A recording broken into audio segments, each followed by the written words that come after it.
Hello and welcome to Will Watches. This is Vinland Saga episode 14. So last episode we had Knut finally opening up a bit, finally speaking. We had everyone pretending to be prisoners, which I think may be backfiring on them soon. And the reveal of Askeladd's heritage, him related to this Arthurian legend, which was really cool. So before we jump into this, be sure to check out the Patreon page. Over there you can find 1 week early access, so you can get episode 15 and 16 right now. You can also find polls, so you can vote for what's next.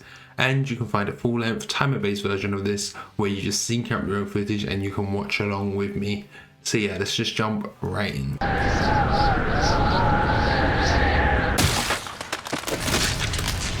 Oh, Forkel with his axes. Oh, it's not going to show me what it says. どうしても私たちは清くなければいけませんか? Oh, she's been working hard. 私のようなものにあなたのおぼし飯はわかりません。 I love her hair, the red hair. 何の支度を手伝っとくれ。行く、今行く。 She had a ring, so she's been engaged. Oh, is she hiding the fact? あなたが Or is she just dreaming of engagement? I'm trying to read that quote quick enough. It said, like rowing a boat, we enter the future backwards. So obviously you can't see what's in the future, but you see the past clearly. I think I've seen that quote before, actually. Or something similar. That's not Ragnar dying, is it? The way you're crumbling away like that and Knut crying?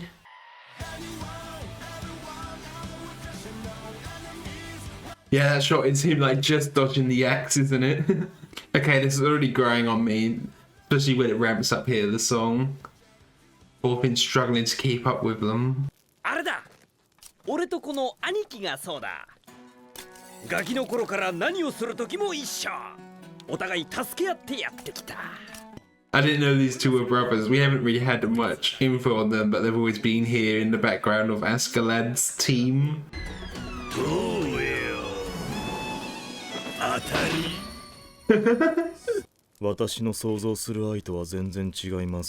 But like brotherly familial love, that's love as well. 兄者とだからやれるんだっつーの。酒漬け坊主に背中任せられっかよ。あんたやたら酒好きだ。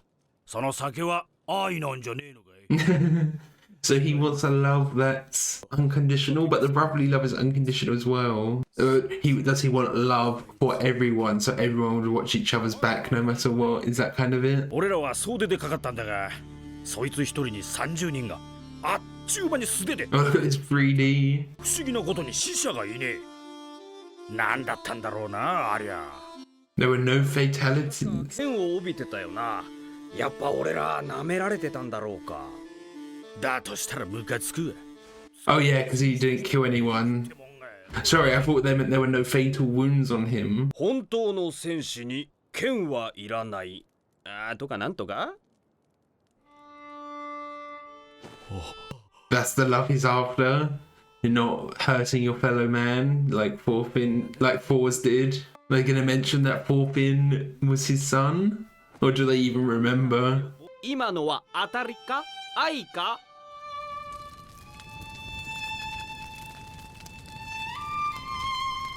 So Thor's is the embodiment of love that he wants. 冬の入りっぱなにこんなに積もることを予想しろって方が無茶ですよ。 But that is exactly what Ragnar warned him about. 様の兵も少なからず動揺しておるぞ。私の手下は修羅場をくぐってきてるんです。 Yeah, yeah, if they can't survive a winter, how can you expect them to survive a war? 雪を漕いで進むんなら戦利品は捨てねばなりません。 Oh, look at this. This setting does look really great though, this blizzard. All the flying fabric in the wind. 孫遊の襲撃、略奪は我らノルド人の伝統でしょう。 Oh, are they gonna go attack a village? Yeah, I was wondering how they would get their resources. You know, Askeladd said he did have a plan because they said there wouldn't be enough food. 私たちが罪を Oh, and this is where Anne is. 私たちの罪をお許しください。誘惑に合わせず。 I hope she's okay, but It does feel like the show does this. It sets up these side characters to show us, you know, the atrocities of war. そうだ。地獄は悪魔がうようよいる子は。大昔から決められてたんだ。イエス様が復活なさってから1000年後ってな。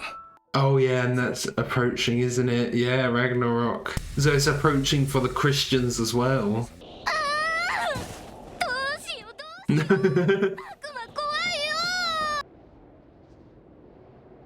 She's putting it on her wrong hand though, it should be on your left. Shows how much she doesn't know. Oh, she stole it. Okay. Yeah, just look how worn and battered her hands are though. But she can pray for forgiveness. Yeah, I was thinking because she's out here, she might see everyone else coming.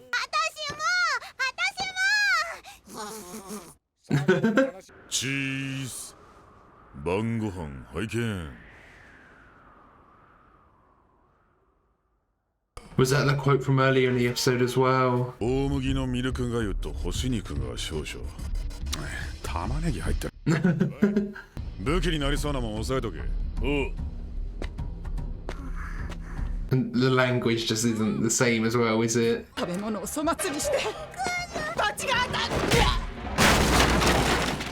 Oh, that was a bad hit. 食い物全部出せ殺すぞ And he's gonna do it to protect his family, obviously.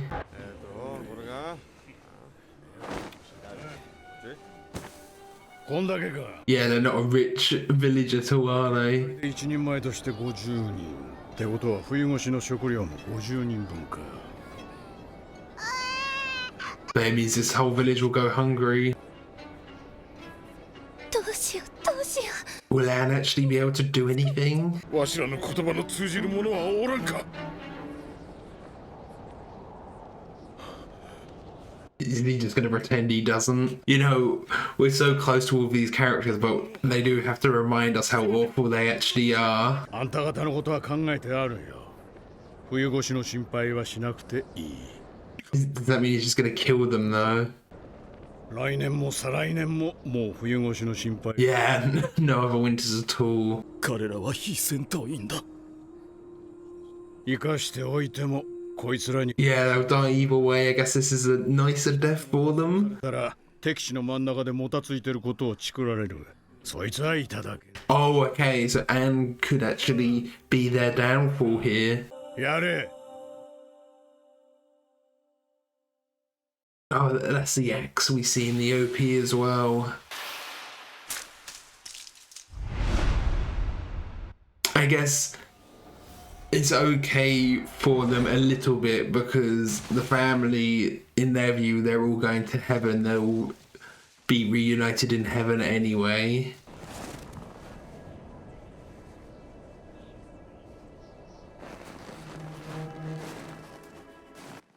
Oh, this waver Anne's faith. You know, why is she being punished in this way? Maybe she'll start questioning God. Seems that she already was maybe a little. Oh, wow. It almost looks like a question mark.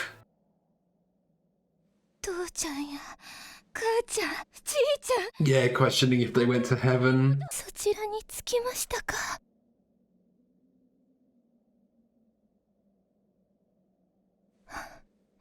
You know, I could see in some cultures, if you're seeing this aurora borealis, it kind of looks like souls rising up to heaven a little bit, doesn't it? I don't know if there is any religious explanation and connection to the Northern Lights, like what people in those areas make of it.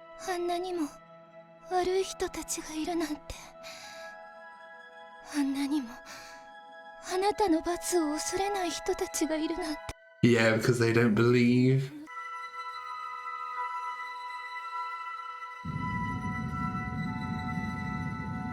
Look at this, the reds and the oranges. Oh, wow.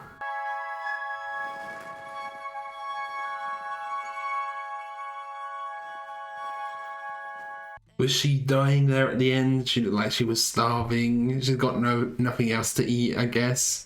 They've taken everything. I don't know.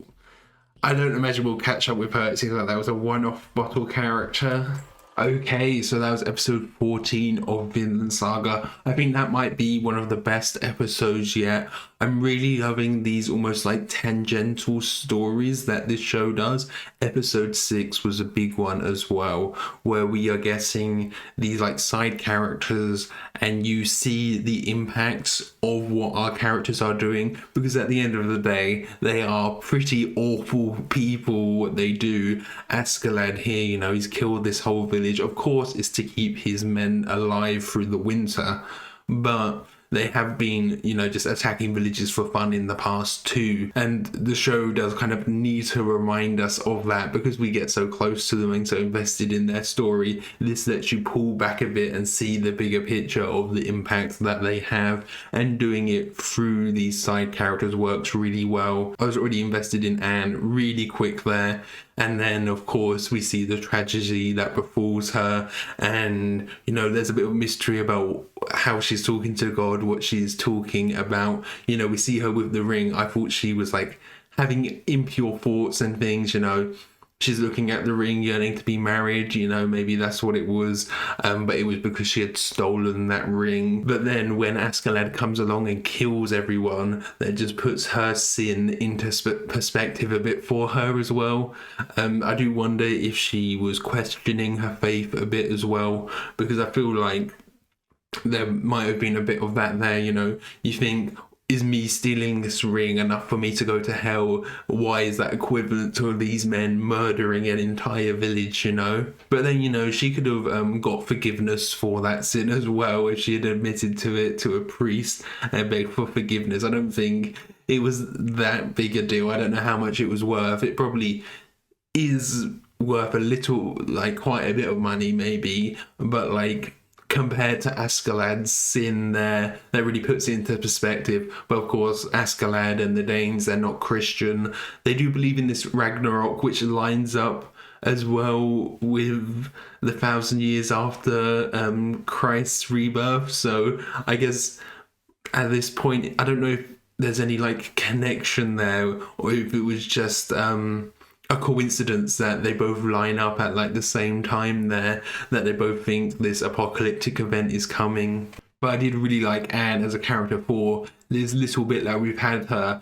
I feel like she will only be contained to this episode, but there is the chance that she you know, warns someone else, you know, like Askeladd said, leave no survivors, because if word gets out, then it could be our downfall. So if she actually manages to talk to anyone else, that could lead to some consequences for Askeladd's men here. But I'm not sure if that will happen or not. I don't know if she has anywhere to go now, like what her fate will be. She looked like she was almost starving at the end there. We never saw like an on-screen death.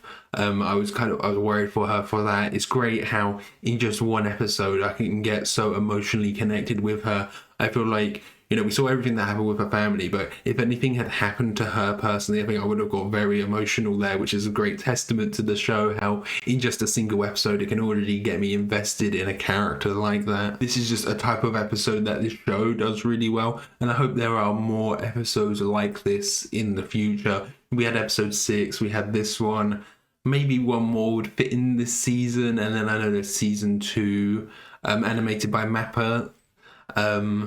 But yeah, I hope we get more like this as well, just seeing the impacts from an outside perspective, you know. We also had some conflict between Ragnar and Askeladd here.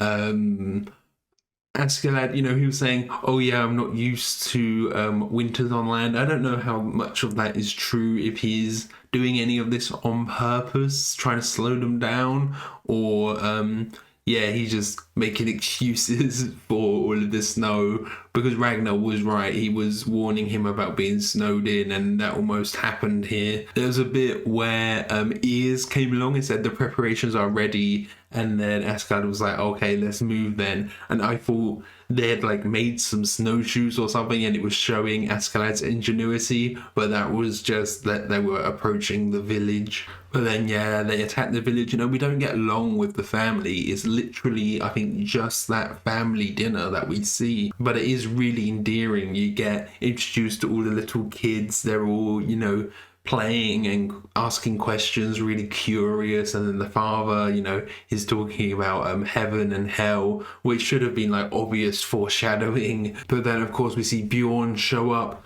You know, he smacked the wife away. I thought, you know, she just pulled the floor, but he like proper went for it. She like smashed through those shelves, didn't she? And then, you know, he's insulting the food. It's very obviously that this village, they're not the most well-off village anyway, were they? They only had enough food here for like half of Askeladd's men, so maybe they will have to raid another village in the future as well. But I think it's always great to kind of draw back and see how awful these people were. And I love the presentation here as well in this episode. We're seeing a lot of darkness in the snow. You know, we've got this blizzard, so everyone's got their cloaks up. They're very hidden and dark. The presentation here was really cool as well. And it kind of obviously mirroring the darkness of the subject matter of this episode and some of Askeladd's darkness in this episode as well. So I think that's everything. Thank you for watching. I hope you enjoyed this. I certainly did.